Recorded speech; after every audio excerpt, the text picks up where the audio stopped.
What's good, guys? Welcome back to the UCC channel. It's been a hot minute since we've been here, and as you're fully aware by the title, this is going to be the power rankings for our season 13. Of course, I am not alone. Joining me is our co-host Jake. Hello! I'm here. Thank you. You're welcome. I guess. So yeah, this is the power rankings. As of what was it, season 11, 10? 11, I think. We have done once again a power rankings based on statistics rather than just me looking and saying, "Ew, scary." So it's all going to be based on numbers. So wherever you're placed, you deserve to be there. It's not my opinion. Yeah, it's deserved for a fact. Yeah, your team's terrible. Yeah. Or your team's brilliant. It's brilliant, you gotta as win. it happens, the actual tiers or where they've been placed weren't too surprising. I think that on paper, I think a lot of them are less scary than they will actually be in the game, and vice versa. Yes. Because of course it can't take into account every single detail of the team, such as synergy and so on. But this will be just I don't want to spend too long on each team. But we will be going through the power rankings and where they've placed. So stick around to see where they're at. Alright, so looking at the team that overall placed in last, we have Flo, coach of the Alcoholic Alma Mola. So Flo has a very interesting team revolving around psychic terrain and abusing that through a number of psychic types. However, there were a few flaws in his team, of course. It struggles with speed. There's a massive speed gap between Mega Alakazam and the second placed in Delphox, and of course with the same typing it is going to be pressured by Pursuit users quite heavily. The team also revolves around using Tapu Lele quite a lot, so he's going to be very heavily pressured on keeping the terrain up.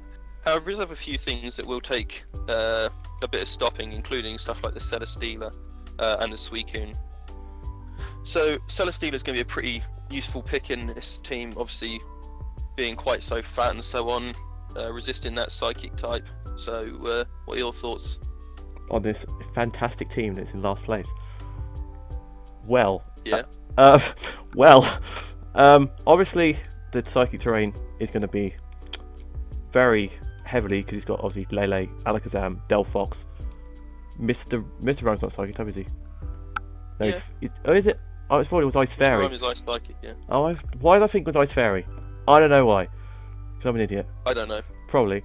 But he's obviously got his bulky boys in Credulity and Piloswine, and Golbat, Yeah. and Celesteela, and Suicune. So, he's going to wall all your stuff that's killed these threats in Lele and Alakazam and just sit there and go, you're all dead now, so Alakazam can now sweep. Yeah, I think that's going to be quite a lot of how his game plan's going to have to revolve. In terms of stuff like hazards, I think he's going to struggle. So looking at some of his key Pokemon, first one I pulled was obviously Tapu Lele, very strong offensively. With the Psychic Terrain nerf, it's going to be hitting less hard than it was before, with only now 1.3 rather than 1.5 times. But again, it's still nothing to sneeze at. It's still doing a monstrous amount of damage. It's still going to kill you. And interestingly, the other one that I've picked out as being a key Pokemon from is actually going to be the Piloswine. Oh. Because it's so reliable as a Pokemon generally, and it being one of his only two rockers, I think he's going to be relying on that quite heavily for setting up his hazards. And although its stats aren't that amazing, it does have a very decent amount of bulk, and it hits surprisingly hard off his 100 attack stat. So I think he's going to be relying on Piloswine to be doing quite a lot of work for him during this season. It'd be interesting to see if that follows through in the fantasy table with getting a lot of stealth rock damage off of stuff. Yeah. So yeah, that's our thoughts on Flo's team. So let's move on. Okay, so number 15, we have Jared and the Blazing Knights. So Jared, of course, is coming back this season after a few seasons away. So it'll be interesting to see how he performs. Indeed. And he wasn't actually present for the draft. He left quite a lot of picks with me, and then he made up those picks post draft. Yes. His team is, regardless, rather threatening. Indeed. With big hitters like Mega Lucario, Infernape, Galarian Damanitan, Dragonite, and then obviously countering other potential threats with Ditto and insanely bulky stuff like the Avalugg. Look at his team generally. He doesn't have a lot of the way of hazard setters, but he does have a few hazard removal options, and he does obviously threaten bouncing back hazards through Espeon. Indeed. His team generally has quite a lot of offensive prowess, lots of setup sweepers, lots of wall-breaking potential, and I think that's going to be largely where his team's going to revolve around this season. What are your thoughts? Well, as soon as I saw the incompleted team, I thought, well, god damn it, I'm going to lose now. Because he's obviously in my group, and I thought Mega Lucario, as from my use last season, is an absolute scary motherfucker. And he's going to wreck me. Eloquent language as always, Jake. As always, you're right. And obviously, Ditto, I can't kill a Ditto, so he's going to win that game as well. So, that's just what's going to happen, really. And obviously, That's the Mega Lucario is his fastest mon as well, isn't it? Yeah, I believe so. Which isn't a particularly high base speed, it's only like 112, so he may have some trouble outspeeding stuff, especially as that can't be a Scarfer, so I think he will be able to be pressured by anyone which has got sort of 70 base speed Scarfer, really. Yeah. Or less than that. 55 base speed Scarfer would probably do it. Oh my god. I mean, There's a lot of stuff that's going to be able to pressure it, but we'll see how it gets on. So a couple of Pokemon keying out as big threats. Obviously, you can't ignore Mega Lucario. That's going to be the primary threat we're going to be thinking of here. It's got a huge special attack, huge physical attack, and lots of high base power damaging moves as well, such as Close Combat, Meteor Mash, Focus Blast, Flash Cannon, of course, and a plethora of coverage moves as well. So I think that's going to be a major threat. Especially if he gets good setup. Because he gets it nasty does plot, get he gets fantastic Sword setup on Dance, he both gets sides as well. agility as well to ignore the speed. That's absolutely true. And then, of course, the other major threat is Galarian Damanitan. It's going to be either Guerrilla Tactics or it's going to be Zen Mode, so it doesn't have that same threat in team building. But if you don't have a reliable check to it, that thing is going to be an absolute monster to deal with. So it'll be really interesting to see how teams work around that. Indeed. Let's move on to number 14. Alright, so our next team is our co-commissioner himself. Hello. Do you want to run through your team? Well, the powerhouse of this team is, well, the theme of this team was because I'm pretty sure it was season 5 when Sun and Moon came out. I made Mono Gen 7 team, and I thought, well, season 8, Gen 8's just come out, so I thought I would do exactly the same thing. So my team is Dracovish. You did a Mono Gen 7 team. Yeah, I did Mono Gen 7 team, exactly. So that's why I've got Dracovish, Rillaboom, Hatterene, Copperaja G-Max, first G-Max I've had so far, Centiskorch, Corsola, Galarian form, Frostmoth, Morpeko, Sirfetch'd, Galarian Weezing, Indeedee, and Reboot. Hunger, hunger, hunger. You've got the hunger Pokemon in Morpeko. I hope Sean joined in with that. I hope that he wasn't just sitting there being silent. I hope not. If he's not, I'm going to be very disappointed. Yeah. Not mad, just disappointed. Oh no, I'll be sad and disappointed. I meant mad, but okay. Oh well, I'll be mad as well, yeah. Absolutely livid. Alright, so going through Jake's team, it's Go on, say it. It's terrible. It's slow. I think Valtus Snom rivals it in speed. It probably does, to be honest. Which is a worry. Without anything that outspeeds base 100, which is generally the common threshold for classers average to good speed. Yeah. It's going to be threatened by literally everything. Of course it is. Of course, he does have Morpeko, which has the Aura Wheel, which is a fantastic move, very high base power. Just choice band that thing, and it's going to do a lot of work. And he does have a lot of terrain control within DD, Rillaboom. I'm sure there's a third one, isn't there? Oh, Galarian Weezing. Galarian Weezing gets Misty Terrain. Yeah. Pokemon. So I get all of them apart from Electric. And he does have a lot of major threats, including the Rillaboom, the Dracovish, and I think to some degree stuff like Centiskorch is going to be a big threat as well.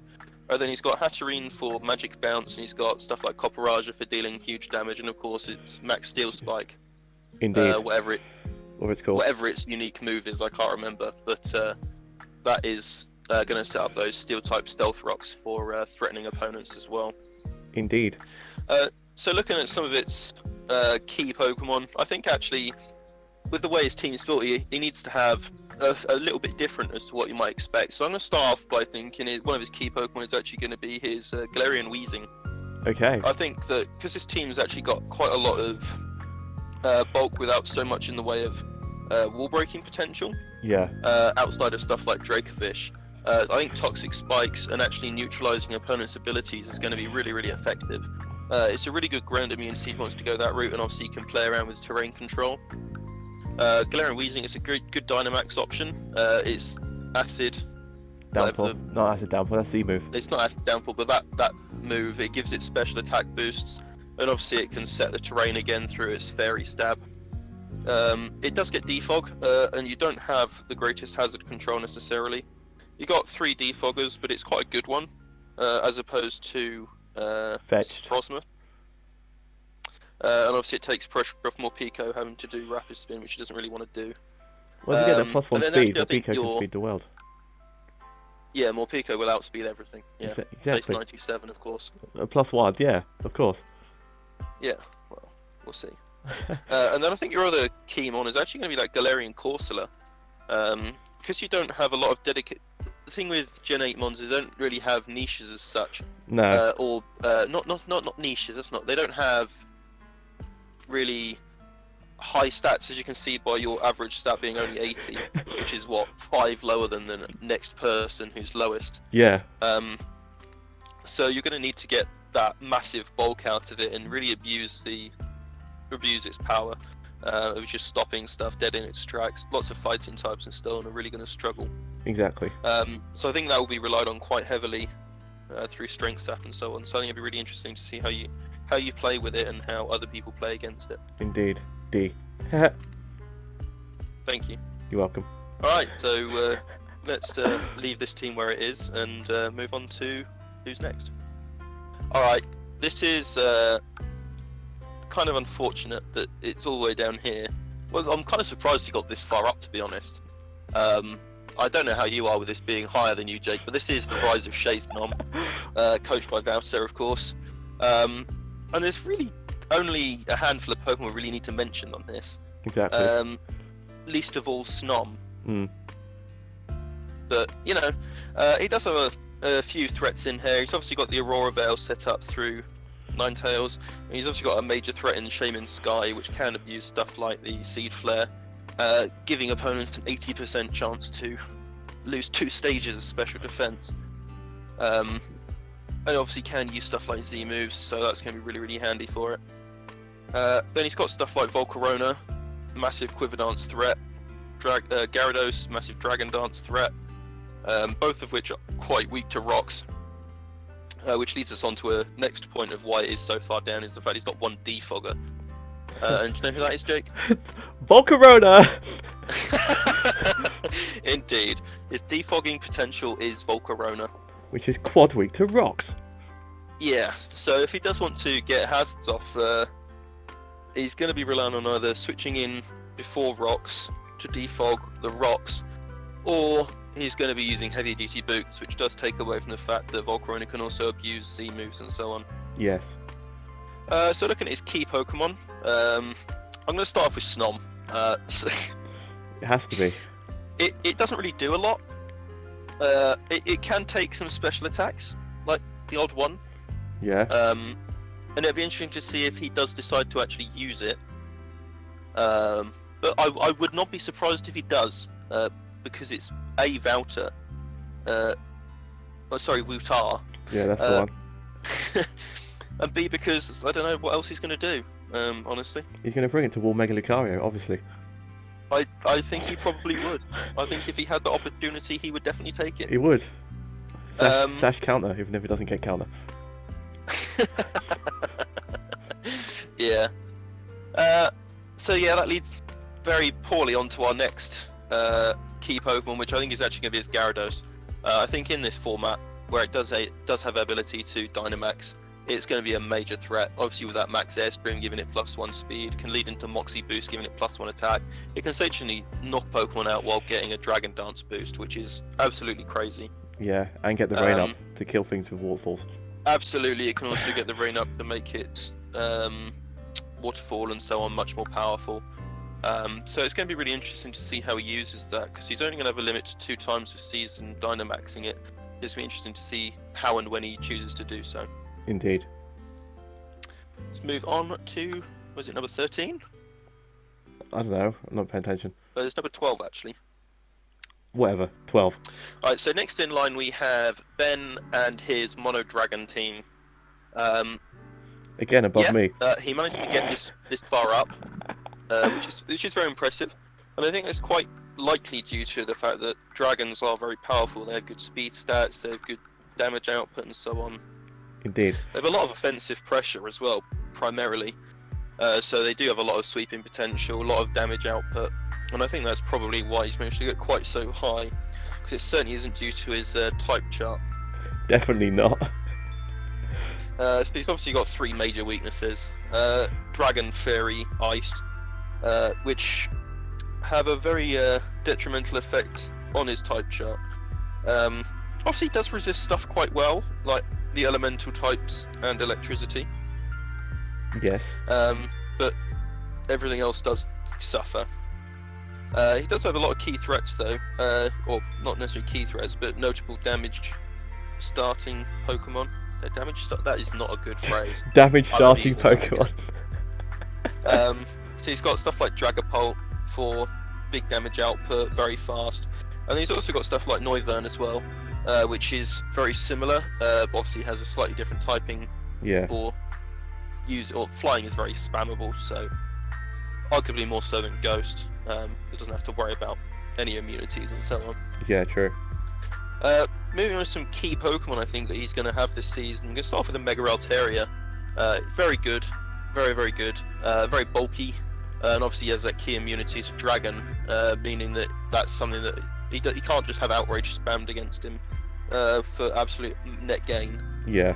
It does at least have some sort of way out. It's also one of his 2 defoggers, so it's going to be quite crucial in getting rid of the hazards if he wants to evade extra chip and so on. Yes, indeed. One advantage with a lot of dragons is they do get Roost, but with that nerf, by lots of them being in Sword and Shield and losing the TM or tutor for Roost, they don't all necessarily get it now.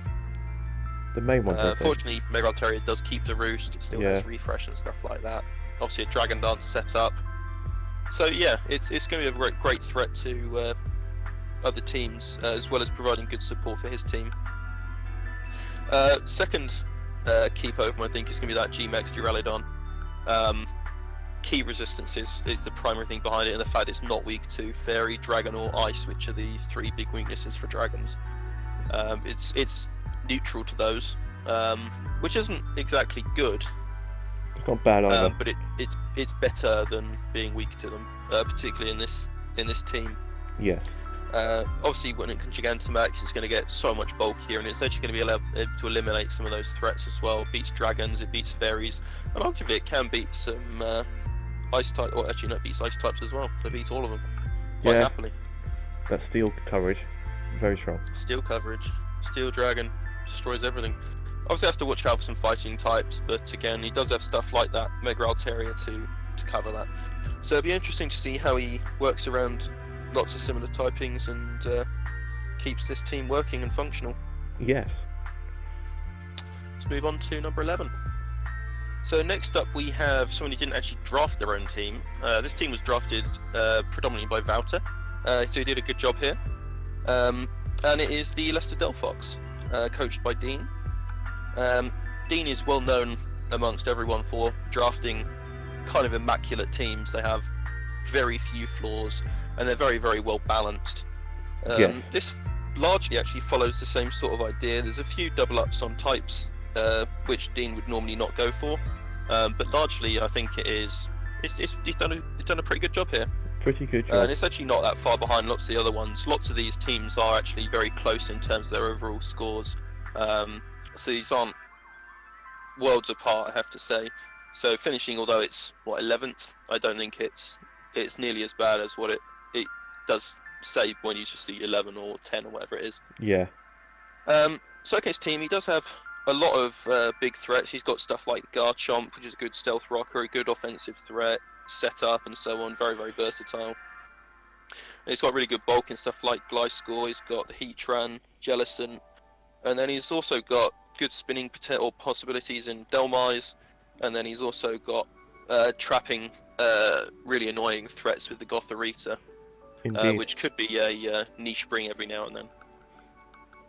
So looking at other stuff, he's got Volt Turn options in between the Gliscor, Heliolisk and so on. So and he's got Octavish, which could be a threat late game. What do you reckon about his defensives? Defensive options, obviously, with the Jellicent, as you do. Very bulky boy.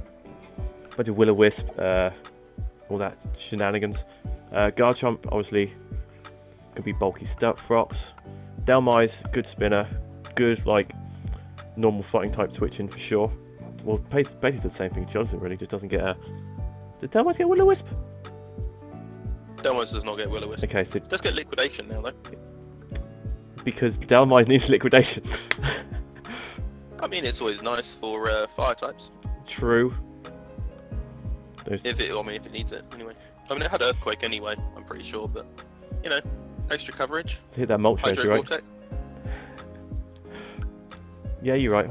So looking at some of his key Pokemon, I think first you're going to have another deeper look at that Jellicent.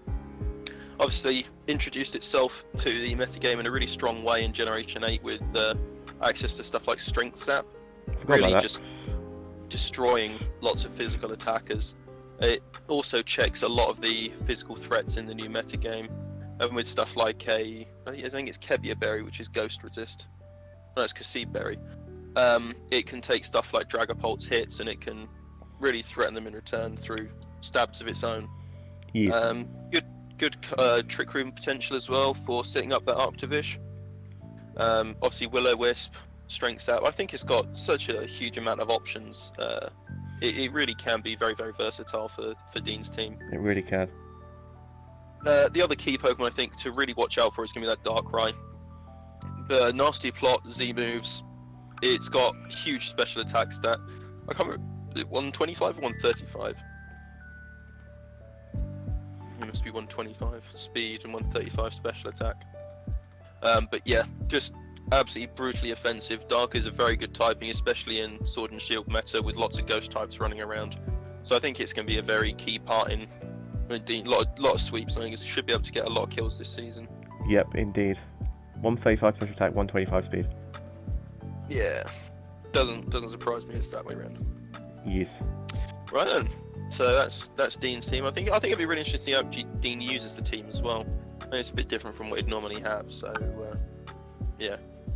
Let's move on to number 9 or 10. I can't remember which one it is. All right. So this time we have our 10th place, because who knows what type place people are. I'm pretty sure Andy's 10th anyway. So we've got Spinder's List. Great name. May I say, great badge. Fantastic. And once again, a returning coach.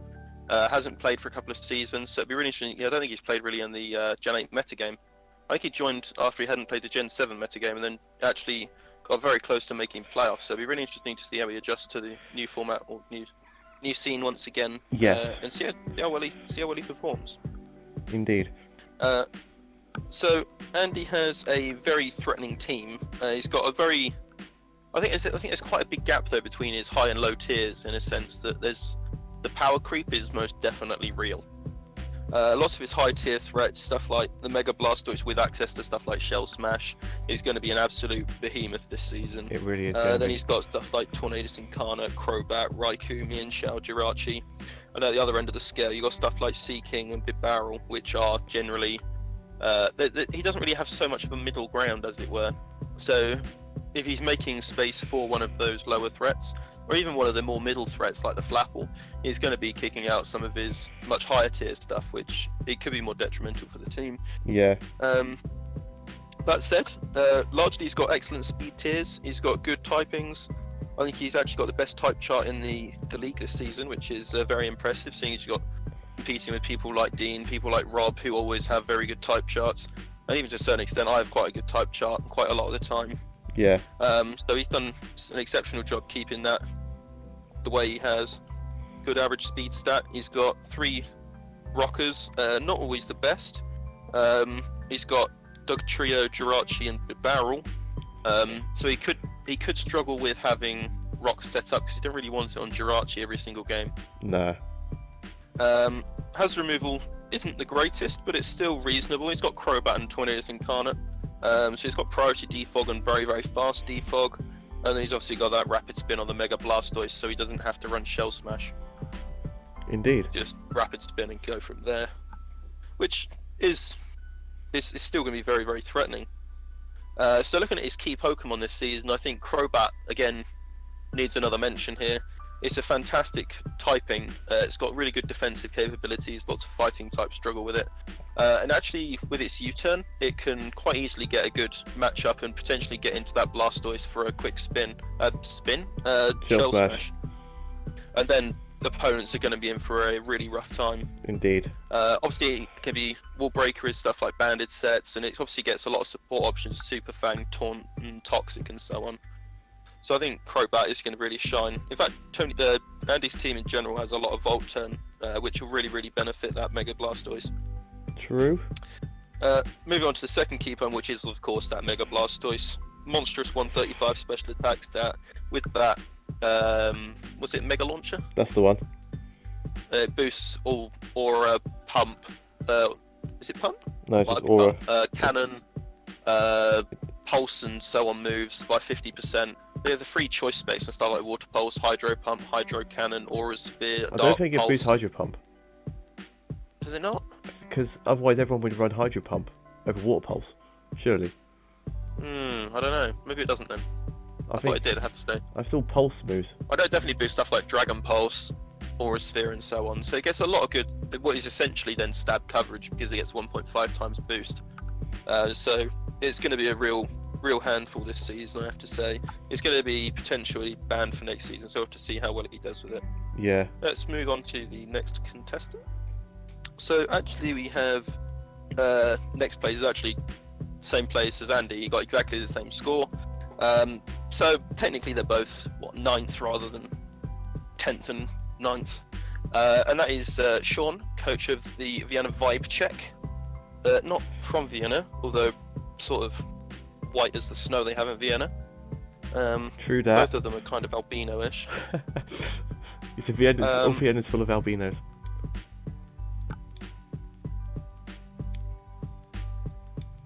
All that really matters for the joke. So looking at his team, he does have a lot of potent threats. He's also got a few weaknesses, primarily that his defogger is Unfezant. His only defogger is Unfezant. That is it. But he's also got a bit of an imbalance for fighting types, but potentially with the Uxie and the Mimikyu that will be that won't be too bad for him. Although a lot of his primary bulky Pokemon, Mamoswine, the Gyarados, the Miltank, the Terrakion, they're all getting pretty or affected quite hard by the fighting types, of course. So that could be a potential worry for him during the season. Yes. He has Unfezant for that. So looking at speed, he's got decent speed stats through stuff like Cinderace and Terrakion. But his low-end speed isn't amazing, could potentially be threatened by Trick Room options. He does have a few setup options as well through the Genesect, the Mimikyu, the Gyarados, and of course that Terrakion, which can be dual dance with stuff like Z-Move as well. Yes. He doesn't have so much in terms of Dynamax users or really threatening Dynamax users.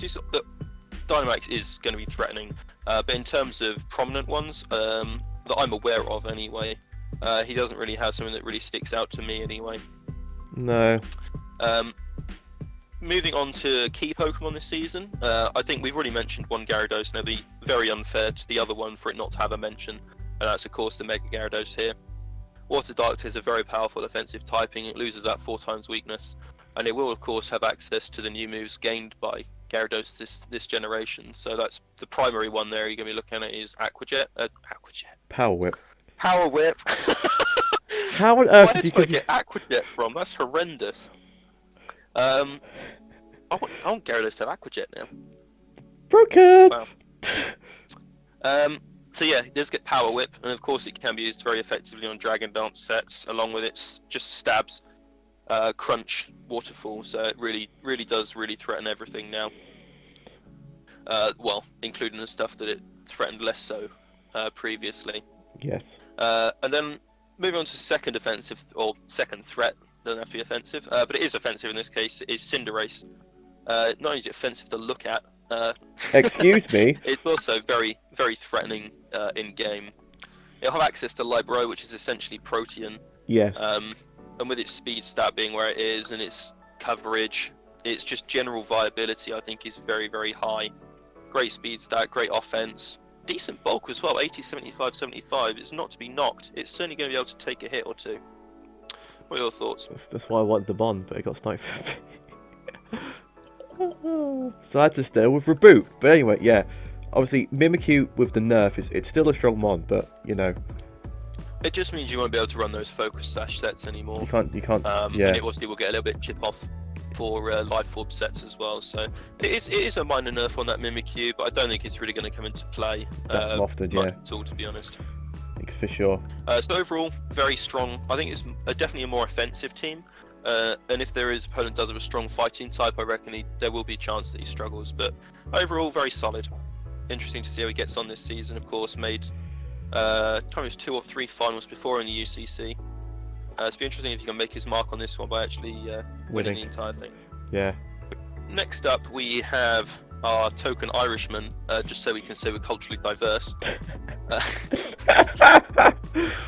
Great. Oh, all right. I would say let's start that again, but I'm not about that life. We'll just roll with it, you know. Editing. This is what all it's about. Editing. This is definitely staying. So yeah, we have Tyson coached the Cleveland Escavalier. He's kind of taken over from Elliott this season in drafting Cancer, and he's absolutely done that through Seismitoad. Exactly. I think I feel like that's all that needs to be said, to be honest. Yeah, it just has Seismitoad. Let's move on. Who's next? I think we'll just ignore the fact he has Dragon Dance, Kieran Black, Sizzle, Necrozma. Oh, God. His team's going to be an absolute handful to deal with. That said, he does have, Electrode. despite the fact he's got some absolute cancer that he's picked up, he does have a few weaknesses, which I do think will be able to exploit it. I don't think that his low-end stuff is anywhere near as viable as some of the stuff he could have gotten potentially by not having 3 very expensive high-tier threats in those. Obviously, at Mega Sizzle, Kieran Black, and Necrozma. Yeah. He could have balanced the team out a little bit more, but I think he's done quite well in managing the low tiers. He does have some pace in Electrode, but I mean, it is Electrode. I mean, it's not. It is Electrode, but you know. But he does have it. He does have it, you know. That sort of pace is always nice. 150, it outspeeds stuff like the Dragapult now. And obviously speed ties are some of the fastest stuff in the game. Exactly. Then he's got Sticky Web threat in Rabombi, so his Kieran Black doesn't actually have to be Dragon Dance. And of course, it doesn't have to be Dragon Dance anyway. Now gets Physical Ice Stab in Icicle Spear. So it's going to be an absolute... It's going to wreak havoc in lots of teams. Doesn't get Roost anymore, so its more bulky sub-Roost sets aren't going to be viable, because it doesn't get Roost. It's going to kill and obviously things. it could be a Dynamax user. Oh. Oh god. Oh. Oh yuck. Let's hope that never happens. Tyson, don't watch this video. I think that's the only real way we can deal with that. Yeah. So yeah, moving on to his key Pokemon. There's going to be that Kieran Black primary. Has to Massive 170 attack stat. Was it 120 special attack? It's got ridiculous amount of HP, ridiculous amount of bulk, and it's got 95 speed. There is no flaw to Kieran Black. It can also run stuff to heavy duty boots, not take any rocks damage, up Dragon Dance, and then it's basically GG. There's going to be a lot of kills for Kieran this season, I'm feeling. Especially if people don't manage it properly. Fantasy players watching, if they don't just manage Kieran it Black. even slightly. Even slightly. Even slightly, yeah. I can deal with it easily. Yes, thank you, Jake. You're welcome. How are you going to manage it? Copperage your G-Packs, come on now. Yeah, it gets Earth Power. Yeah. That's going to do like 50. Make it hold an air balloon. Oh, okay. Yeah, see? Oh well, at least you played it safe and didn't tell him your strategy before the season. It's fine, he's not going to listen to this anyway. Yeah, they've heard we insulted the Irish and then left. Yeah, exactly. I don't think I can play him anyway, so it's fine. Anyway, moving on to his second key Pokemon, I'm going to have to say it's that Necrozma. It's got an absolute ridiculous amount of disgusting sets. I didn't really like playing Necrozma before Before it got Cosmic Power. Oh, It's going to be an absolute nightmare to deal with. It's got so many different moves, so much coverage. It's ridiculously bulky, and it maintains, of course, stuff like Moonlight for reliable recovery as well. Ugh. It's going to be an absolute behemoth. It gets Stealth Rocks, of course, so it's going to be a real problem to deal with. yes. All right, so let's move on to our next person. Go. All right, so moving into number 7. So is that that's the top half now, isn't it? Oh no, Tyson was the top half as Tyson well. was top half. Tyson. All right, so now well into the top half. Well, We it have Josh coached the Bluffton Beehives. Very strong team. indeed. I mean, anything which is topped by Mega Salamence is going to be pretty damn good. And his Fairy Dragon Steel does not disappoint, including Sylveon and Empoleon into that. What are your thoughts on that? He has that. He doesn't have a water type. Empoleon? Oh yeah. What the hell am I done about? What? My brain. My brain doesn't work. Oh, I'm so glad you're here, Jake. I know. I saw Rotom hitting Vulpix and said, "Where's his water type?" I don't know. Brilliant. Fantastic. So after those words of wisdom, what was his team like in the overall stats of the ranking, Jake? Hang on, let me find the sheet. Oh wow! I kind of thought you'd be half ready for that. I'm not half ready. I'm never so ready. He had decent top speed. Ironically, 120 is not the highest. In fact, it's probably one of the lowest. I mean, it's a decent top speed.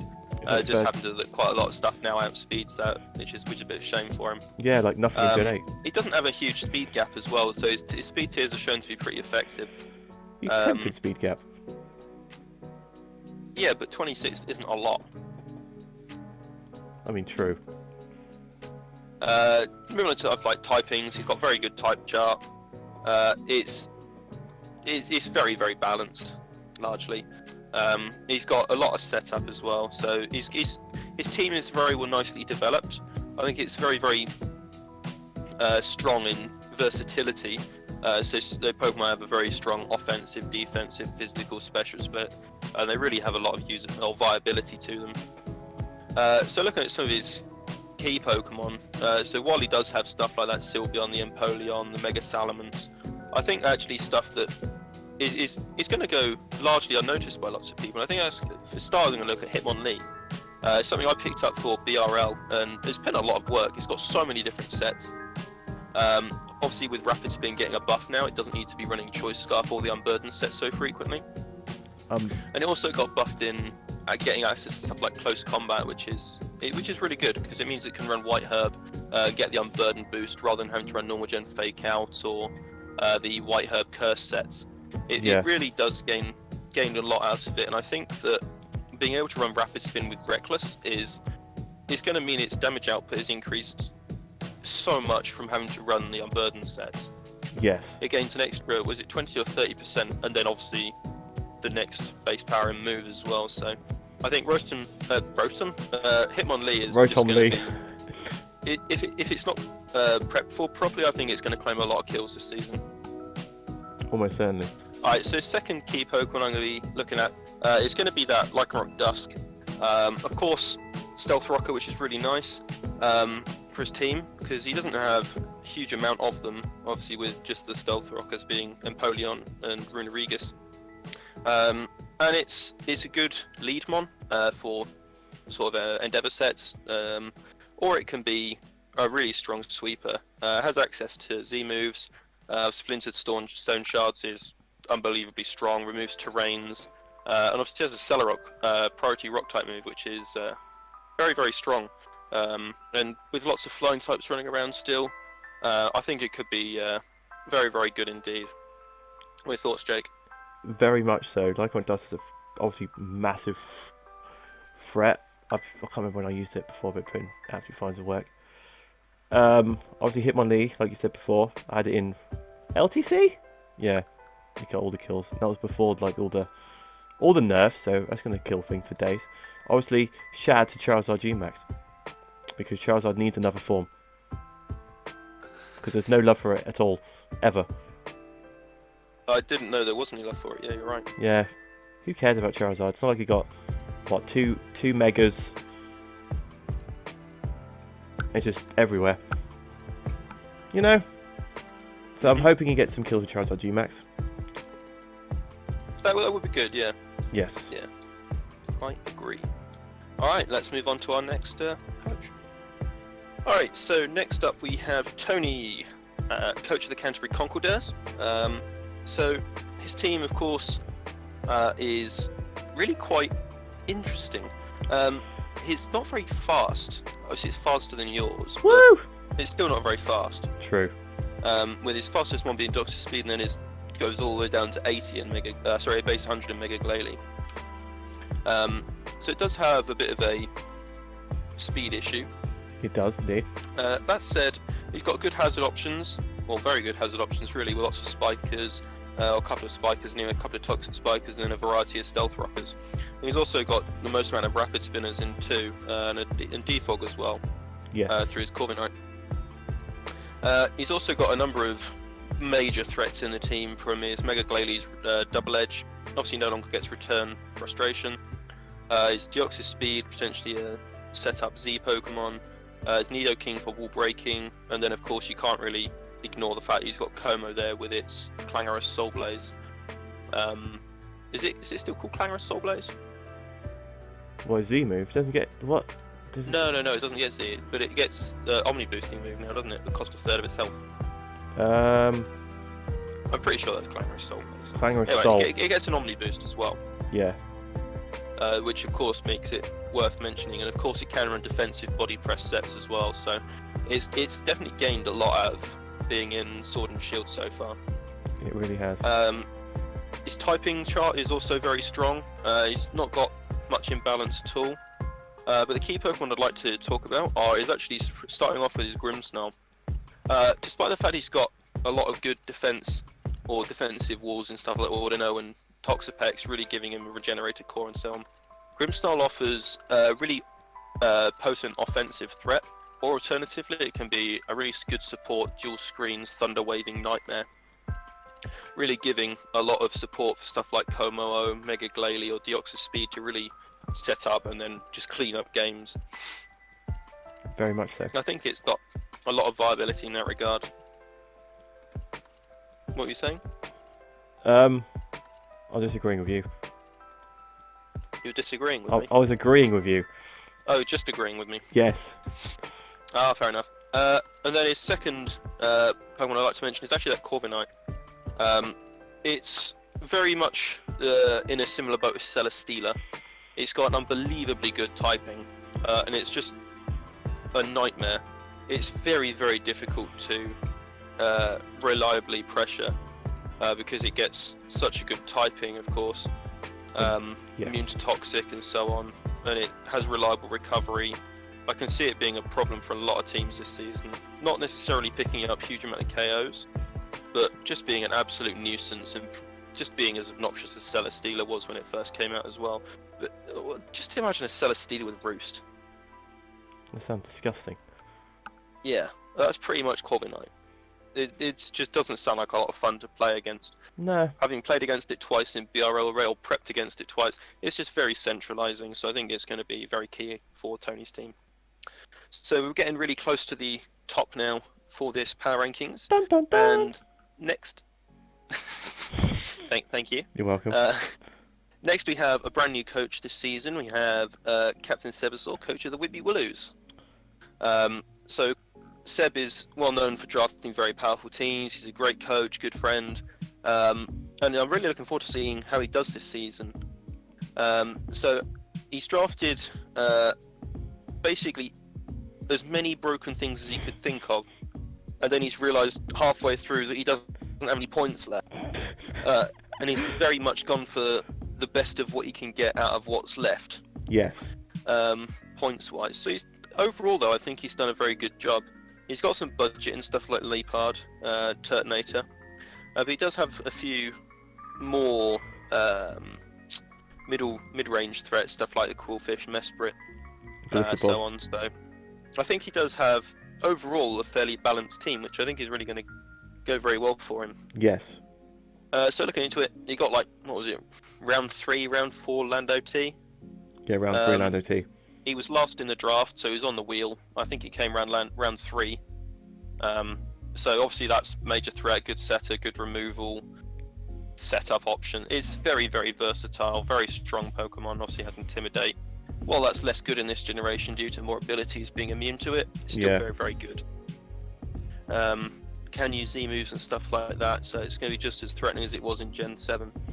On top of that, he has stuff like Mega Venusaur and Marshadow, really just adding into this bulk and offensive prowess. Marshadow's typing is incredible. Offensively, it's really, there's no switch-ins to it. It's just very, very solid. Doesn't have access to Spectral Thief, not that it needs it. Doesn't really need it. Obviously with Technician it gets boosted. Shadow Sneaks as well, which is really, really nice. And Shadow Punch, which is of course then the same power as Spectral Thief. Indeed. Looking at other stuff on his team, he's got Galistopod, very, very bulky, good Pokemon to get for the price. Lots of priority, and it can be used for a lot of momentum and getting stuff like Landorus in later in the game as well, freely. He's got Mesprit as well, quite good for setting up rocks and so on. Takes the pressure off stuff like Steelix and Landorus from having to come either as a rock or for specific sets. But I think he's a little bit light in hazard removal options at the moment, with only Comfy and Landorus being there for that. Yes. Typing chart is very good, so he's going to be quite difficult to exploit in that regard. But the key Pokemon I have to mention really is going to be that Marshadow. Of course, 125 attack, 125 speed, good coverage. It's really not that it even needs it, the coverage. Not just really. Very, very powerful all-round MVP for the UCC overall. Over, what was it? We've done 12 seasons now, and it wasn't there for the first 5 or 6, was it? No, it wasn't. Can't have been. Wasn't released. It wasn't. Do you remember? Ultra Sun and Moon did it come out? Was it? I can't remember exactly, but it's currently the overall MVP. So it didn't come out like it season would be 7 doing or it 8. an absolute injustice not to mention it. He's played 42 games and got 61 kills, so yeah. It's doing pretty alright for itself. It's only 11 ahead of second place. Sorry? It's only 11 points ahead of second place.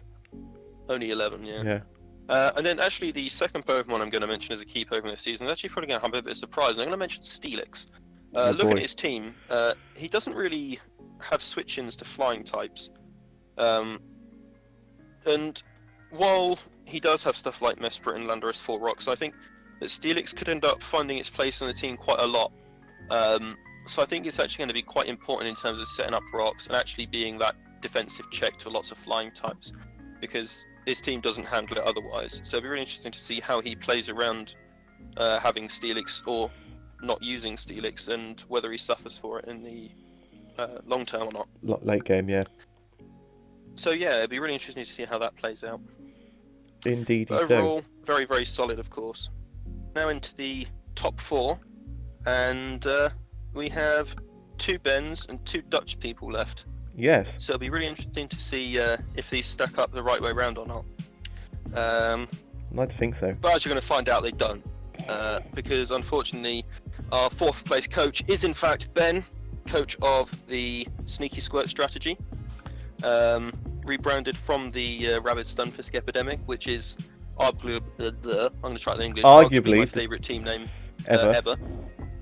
A very, very threatening team though. Started off with a fairly, I think it's generally pretty underrated pick in Victini, and quite often overlooked for stuff like Arcanine.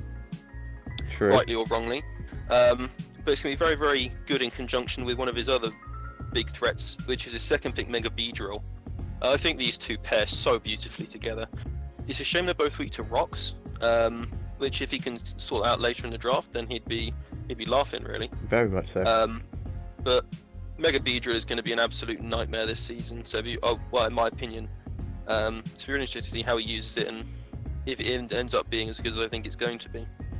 Over the rest of his team, he's picked up really disgusting defensive core in Alamomola and Florges. The real special monster with the physical monster really combining to form something you don't ever want to see. You'd never want to see His that. wish passing is going to be really huge, especially if rocks do stay up in his field. It's going to keep stuff like the Victini healthy. And also at Cobalion, which forms another part of that Volt turn core. Obviously providing the Volt part of it, rather than the turn, which is from Beedrill and Victini. Yes. So Cobalion, big threat, all sorts of setup options, really bulky, just a bit of a nuisance to deal with. Got stuff like Archeops, fast, hard hitting, again, rough to rocks, which as you can see on screen, the rest of his team doesn't actually ever recover from that rock weakness as such. I think he's only got 2 defoggers? 3 defoggers. I think he's got 3 defoggers, Beedrill, Florges, and Archeops. Florges is probably the only reliable one out of the 3. Florges is definitely the best, the most reliable one. But of course, tucked away in there also, he's got Magearna, another part of this Volt turn. And it's going to be very difficult to put a cap on Magearna, Victini, and Mega Beedrill. Certainly, stopping one of them alone is a bit of a challenge. Exactly. And then you've got to stop 2 more of them. And when we don't ever get hits on them because they're always buggering off with Volt turn, it can be a real nuisance. So very much so. Hopefully, alongside the sticky webs that he's got as backup as well, he could have an absolute winning strategy rather than just a sneaky one. Yes. Forgot about Galvantula. So moving into some of his key Pokemon, I don't think we can go on without mentioning Magearna a bit more. Incredibly versatile. Very can much be so. physical, can be special, got shift gear, Z moves. Actually, is it in Gen 8? No, can't be. It must be. Because it wasn't properly in Gen 7, was it? No, it's not. It's banned. It's in Gen 7. It's in Gen 8 OU. It's not Is allowed. it? Yes, it's not in the game. Okay, but it is. It doesn't have Z moves, I lied. But either way, it's got stuff like Calm Mind as setup options, shift gear and so on. Soul Heart gives it special attack boosts. It's just going to be an absolute nightmare. Fantastic typing, good coverage. There's no downside to Magearna. Other than that, we got the other key Pokemon is that Mega Beedrill, 150 attack, 145 speed, unbelievable speed tier, unbelievable attack stat with the adaptability. With the fairies and so on that are running around, it has so much going for it, and with the fact that Psychic types all receive that Cosmic Power buff and stored power, having the ability to get that much damage output on those Pokemon is going to be absolutely invaluable. So, indeed. Fingers crossed, it does as well as I think it's going to. Did it lose not defog, knockoff? It still has knockoff, yeah. Oh, okay. Also, it's not in Gen 8. Oh yeah, it's not, is it? Does Victini is Victini allowed Z moves? Yeah. Okay. Because obviously it gets Z Celebrate, doesn't it? Of course it does, yeah, alright. Omniboost Celebrate as well. Omniboost Victini? Can be used for stored power, which it also gets. Yeah, that could be... That's a very Ben set, So let's move on to 3rd place. Alright, so moving on to 3rd place. And unfortunately for me, it's me. Unfortunately, both the Bens lost out to the Dutch. Which is a shame. But you'll understand why when you see their teams. Of course, they're always up there for the top teams of the season. They always are. But going through my team, I've got a lot of threats and a lot of stuff that I'm very familiar with. Stuff like the Naganadel I've had for a short period of time before, but it's done very, very well for me. And then there's stuff like Mega Aggron, which I've used a lot in the past and has a very, very high success rate. That's an understatement. You've used it a lot. I've only had it for 19 games. Yeah, but you've drafted... It seems like you've drafted it like... I've only drafted it twice. Have you only drafted that twice? I've drafted for 2 seasons. UCC seasons, but overall seasons. I've only ever had it in the UCC. That's... I know. What? I know. What? Crazy, isn't it? I've probably drafted more than you. I think I've drafted Yeah, 3 Mega Aggron, times. I'm very familiar with it. Very, very underrated Pokemon, largely, in my opinion. And then pairing that alongside stuff like Moltres, again, another very underrated Pokemon. It really does have good synergy, I have to say. I do unfortunately have Keldeo, which I accidentally picked. Accidentally? You know, every team has a Achilles heel. Keldeo is amazing. Especially with his buffs. I mean, it has received buffs, Mhm. but it's still a disappointment. I mean, look at it. He's I up- drafted it because I like unstable unicorns, and that's about it. Exactly. You should have drafted the other unicorn as well. Fun fact: I was talking, or Ben was asking me this yesterday, Right. of why I drafted Keldeo, and I said the unicorns told me to. And then I had a look on the UCC doc, and the two things that were there was an anonymous unicorn and an anonymous narwhal. There's not a narwhal Pokemon, Which- is there? We've gone completely off tangent, but No, I don't think there is a narwhal Pokemon. Gen 9 confirmed, or the Gen 8 DLC. We want a narwhal, One Piece. Please. We need an unstable narwhal. Unstable narwhal, please. Right, back to the team. I mean, Naganadell's kind of a narwhal, a backwards narwhal. Yeah, but you don't really see it swimming in the sea, do you? That's why I say backwards. It flies and it's got a spike out of its bum instead. So a bee. Alright, backwards narwhal, B. Yeah, Alright, sure, whatever. yeah. You be like that. Unstable bees. This is derailed so much. Talk about your Oh, goddamn dear. Donphan already. Yeah, there's a Donphan, Weezing, and of course, can't go without saying Kecleon. Absolute best mon. Very familiar with it. Hugely viable. Severely underrated. And it criminally punishes everyone who says it's bad. And of course, it's even better in the Mystery Dungeon games. I do have Pincurchin. It's kind of just there. So, Again, I can't really remember why I picked it. can you need an electric A lot of type? this stuff was just picked, but Hey. it ended up being. I realised I didn't have very many points left after I got to Celebi, and then realised I probably ought to think about what I was picking No, you next. picked it because you didn't have an electric type. And you looked at pink Oh, Urchin. that's a good reason. Yeah. Anyway, let's move on to key Pokemon. Of course, that Mega Aggron, 230 defense, 140 attack. Very, very powerful Pokemon. Very, very bulky. Generally an absolute nightmare to deal with. Of course, it's got wish support through Togekiss. Good stealth rocker, well, unbelievably good stealth rocker. Yes. Very, very reliable. And it of course has a lot of sweeping potential as well with rock polish sets through heavy slam and so on. It's also got good coverage. It can be very, very bulky with stuff like raw. So yeah, overall Mega Aggron, very, very versatile, very, very reliable, and obviously something I'm very familiar with as well. Indeed. Second key Pokemon, can't go without saying Naganadel. I've had it, as I say, for about 3 or 4 games before, and it went like 11 and 1 or 13 and 3 or 1 or something. It's got an unbelievably high kill to death ratio, an unbelievably high kill to played. It's just so powerful. Obviously has access to Z moves and so on. Good coverage, nasty plot and so on. So it's just going to be an absolute nightmare to deal with. Have you ever had to prep for Naganadel? I don't believe so. No, not yet. Anyway. No? If I have, I don't remember. What's your thoughts on the team? Well, obviously, could you draft Mega Aggron all the time? You know what it does. Or twice? All the time. Yeah, all the time. Definitely, all the time. Obviously, we are the Weezing buddies, for sure. Yes. And obviously, Nagadel's a problem. Keldeo is a massive problem. Probably the best one on your team. And you've not even talked about Lapras.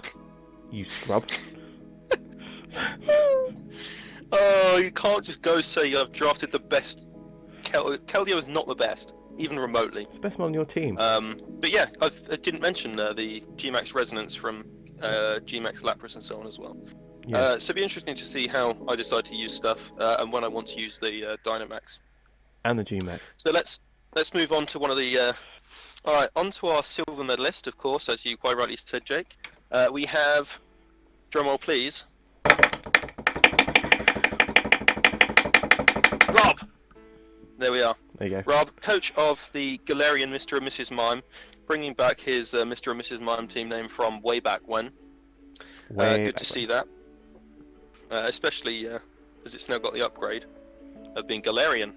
So Ben should have upgraded his Galarian Rapid Stunfisk epidemic. Oh, that was a missed opportunity. That was. You see.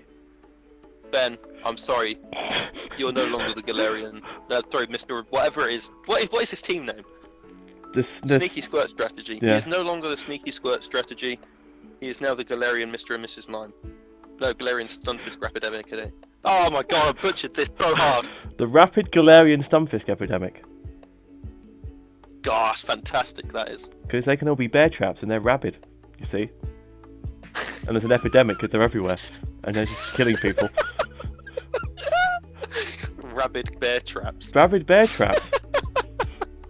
To stop the rabid bears getting through. Oh boy, last time it was unicorns, this time it's rabid bears. There's no helping us. No, it's not. Well, Rob's team is, as always, unbelievably balanced. Very little going on in his type chart that warrants mentioning, apart from the fact it's very, very stable. Nothing like an unstable unicorn. I knew that was going to happen. I knew you were going to say that. As soon as you said the word stable, I said he's going to say it. You can't stop it once it's started. No, you can't. That's why it's unstable. But yeah, looking at his team, he had Tony draft lots of the stuff. Tony did an absolutely stellar job with this. He started off by making him pick Mega Metagross. Unbelievably powerful, of course. Meteor Mash, giving it attack boosts, tough claws, huge speed, very, very reliable, insanely bulky. And I think it's going to be more than a match for lots of these new Dynamax and Gigantamax Pokemon this season. For sure. Obviously has reliable priority as well, very, very powerful. He's also got a lot of stuff like Feeny providing immunity to status conditions for the Metagross. Yes. Good defogger as well. He's got Braviary giving out offensive pressure and takes those intimidates and defogs to give it attack boost. Nidoqueen incredibly reliable, good hazard setter. Umbreon for wish support, Kamala for wish support and hazard removal. There's the list of useful Pokemon just goes on and on until we get to Monferno where it kind of stops. But he's got the Rotom Frost as well, best dual offensive typing in the game pretty much. Best Rotom form. Outside of possibly Marshadow's ghost fighting and possibly Lopunny's normal fighting. So apart from the two Busted mons, it's Rotom Frost. Apart from Busted Lopunny and Busted Marshadow, it's Rotom Frost best dual stab in the game. Yeah, I mean, Bolt Beam has always been classed as incredibly good. He said it doesn't obviously it has it both as stab, which is really, really effective. I mean, it doesn't have I Bolt just Beam. wish it got Ice Beam. That's all we needed. Ice Beam over Blizzard, you know. Yeah, then it would be very, very unbelievably good. Instead, it's just alright. I mean, in a Hail team, it'll do a lot of work. Yeah, but then you have to run a Hail team. What's wrong with that? What's right with that? 11 Ninetales. I think it'd be good as a Dynamax Pokemon, I have to say, giving it the oh yeah, it gets Hail. Sub-Zero Slammer, and then setting up the Hail. No, Sub-Zero Slammer's a Z move. Yeah, I know it is, but I can't remember what the other move is. Neither do I. I don't know what any of them are called. What is it? Max Snowfall? Icefall, Snowfall, something like that. I don't know. Not important. Max Chill. Max Chill. You got a Max Chill, Rob. Max Chill on your Rotom Frost, please. Yeah, Max Chill. Alright, so moving on to his key Pokemon this season. I think we're going to start off with the Nidoqueen. Of course, unbelievably reliable, very sturdy, very bulky, and it gets out a huge amount of damage output. I very highly rate Nidoqueen. Obviously has fantastic coverage, Toxic Spike's best hazard in the game, so it just has everything going for it. It's got a really decent speed stat as well, and coverage out the wazoo. At the wazoo. Obviously Sheer Force is one of the best abilities. Yes. It's just going to be incredibly good this season. It really is. It just doesn't have flaws. That's the thing with it. Really looking forward to see how Rob uses it, because I don't think he's used it before. Of course I could be wrong. You could be wrong. Occasionally. And then secondly, I think the next threat to look out for is looking just underneath that Mega Metagross where he's hidden as Salamence. Yeah. Of course, it's very difficult to hide Salamence, but the best way to do it is behind a Mega Metagross. Exactly. Oh my god, Mega course- Metagross. Prepare for that, prepare for that. Salamence. Hi. Exactly. Kill. Exactly. It takes away that threat of other dragons and so on when they got a Mega Metagross and fairies and so on. It really does open the door for it. Obviously, with Moxie, Intimidate has 2 fantastic abilities, and so on. So it really has a lot going for it. Dragon Dance, Roost, Defog, Physical, Special, Offensive, Defensive. The list of stuff it can do is absolutely endless. So really looking forward to seeing Rob use something so versatile and so powerful as well. So Very I much think so. it'd be really, really good to watch that. And then moving on to our winner of this season's power rankings. Is All right, so yeah, Berry, the man who drafted round 2 Ninjask, yes. has ended up on top of our power rankings. Yeah, congratulations to that, because whoever saw that coming, you deserve a medal. I saw it coming. No, you didn't. I always believe in Berry. Come on now. Oh, I always believe in Berry, but I don't believe him to be. Even I didn't know he'd be that good. I did. It's going to be incredible. I'm really looking forward to seeing Berry play this season. Of course, Division 1. Yes! Best division. Excuse 3 me. of the top 4 spots. Just saying. 3 of the top 4. So really looking forward to seeing how that, or our division, plays out this season. It's going to be absolutely crazy. And the list of his power just doesn't stop. He's got that Melmetal, he's got Drapion, Latias, Articuno, Cursula, he's got Blissey, he's got Landorus Incarnate, he's got Diancie, or Mega Diancie, Inteleon. He's just got so much stuff going for this team, and he's got Speed Pass in Ninjask. It's just endless. It's just incredibly endless. well built. It very much is. Just give me a rundown of what your thoughts are. Point out some special stuff. There's some special stuff. Well, I better get not say any of the physical attackers. Right. Obviously, speed passing into Melmel will need a lot of speed passing, but if it does, you manage to get it off, that's game over, pretty much. Obviously, he's got Toxic Spike with Drapion. Blissey can wall things forever. Landorus Incarnate, I know you don't like it.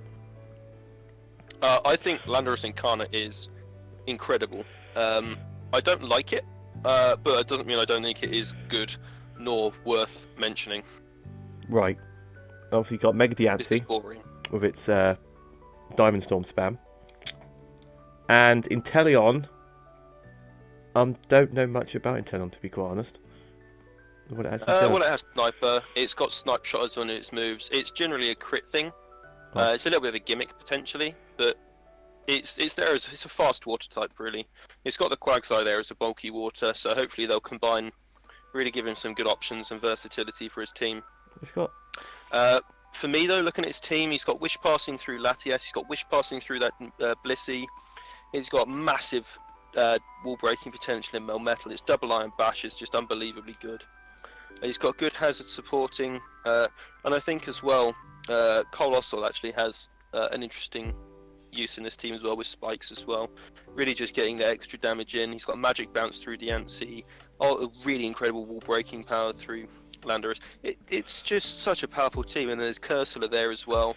It's got a number of different sets. It can use the Perish Trapping sets, or it can use the Weak Armor sets if it wants to go really interesting. Very likes interesting. And then there's Latias again. It can run Carmine Store, Power, Reflect Type, Defog, Roost, Wish. There's this Drapion again, Swords Dancer. It can be support, it can be Toxic Spikes. There's just so much stuff to So be many things to excited play about. with. And yeah, the key Pokemon for me is you gotta be that Melmetal. We had to move it up a few tiers from last season because it just, even bulky water types can't switch into it safely. It has stuff like Thunder Punch to hit them. Obviously Iron Fist, that gets boosted as well. Yeah. Double Iron Bash, 100 base power, or is it 60 base power off of each hit? It's either 100 or 120 base power. Double hitting move that's affected by Iron Fist, 60% or 30% chance to flinch if it somehow outspeeds. It's just an unbelievably powerful Pokemon. Yeah, it's I basically. really look forward to drafting it one day. I think it's going to be incredibly powerful. And then the other key Pokemon I really think is going to do a lot of work this season is actually Articuno. With the availability of the heavy duty boots, It's not going to take that damage from Stealth Rocks, which is one of the Ice type's biggest problems. Yeah. Because Ice type defensively, it was frail because of its Rocks weakness and because of a number of its weaknesses. But the Flying typing takes away from the ground, or gives it ground immunity, which is really, really handy for it. And obviously, it's just got such high defenses. It's 90, 100, 125 in its stats for defenses. So it's just incredibly bulky. It's got access to Roost, it's got access to Defog, and it loses its fighting weakness, which is really, really nice as well. So it means it can be paired up with Melmetal fairly all rightly as well. Yeah. Of course, it's weak to fire, but it can quite happily run in rain with access to Hurricane. It can hit other water types with Freeze Dry. It's just so good, and obviously it has Tailwind support U-turn for going something like Melmetal as well. So there's so many different things that he can play about with this team. It's going to be really difficult to prep for. And of course, then he's also got prevention from setup through stuff like Quagsire as well. So really looking forward to Berry absolutely tearing things up. Not too much though. New champion, I still please. want to win. No more, Yes. no more champion. We finished with champions. We've only had 3. We need more champions. All right, so that does conclude our power rankings for season 13. I hope you've all enjoyed this. Hope you've enjoyed it as well, Jake. I have indeed. I'm sorry you have to be so far down. That's fine. I suppose that's what you get when you draft Dracovish. This is what I get when I draft Monitor in 8. Yeah. All right. Well, thank you guys for watching. I hope you all have a fantastic day, and we'll probably not see you again this season, but always a chance, you know. Who knows? Later. Bye.